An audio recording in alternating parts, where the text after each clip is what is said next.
Finally আমার দাদা বৌদির বিরিয়ানি খেতে চলে এসেছি। বউয়ের হ্যাপি বার্থডে ছিল।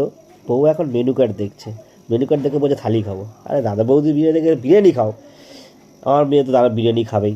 আমার বউ শুধু বলে থালি থালি করছিল। যাও, বিরিয়ানি অনেক পরে অর্ডার দেওয়া হলো, 3 প্লেট অর্ডার দিয়েছিলাম। 2 প্লেটের বিরিয়ানি দেখে যা অবস্থা, তাই বলে না 1 প্লেট ক্যান্সেল করো। যদিও মটন দিয়েছিলাম, তো দাদাকে বললাম একটা এক্সট্রা থালি দিতে। এখনও থালি আবার দেখছি যে কতটা করে দিয়েছে, ভাগ্যিস একটা ক্যান্সেল করেছি। কতটা দেখুন, লাস্ট পর্যন্ত চিকেন চাপ নিয়েছি। মেয়ে আবার চিকেন খেতে ভালোবাসে, ও আর মটনটার পছন্দ না। চিকেনটা যা হোক নিয়ে এসছে, ও চিকেন খাওয়া শুরু করে দিয়েছে, ঝোল খাওয়া শুরু করে দিয়ে। আর আপনারা দেখুন কতটা করে বেশি, একজনকে পক্ষে একজন অসম্ভব খাওয়া। আমার দুজনকে তো 1 প্লেট করে দিতে, লাস্টে এক্সট্রা একটা প্লেট দিয়ে গেছে। বউ এখন ওখান থেকে তুলে মেয়েকে দেওয়া হবে। বউ দিচ্ছে ওখানে। মাটনের পিসটা দেখুন, কি বড় পিস। বউকে দেখাচ্ছিলাম মাটনের পিসটা দেখুন। আমার মেয়ে আবার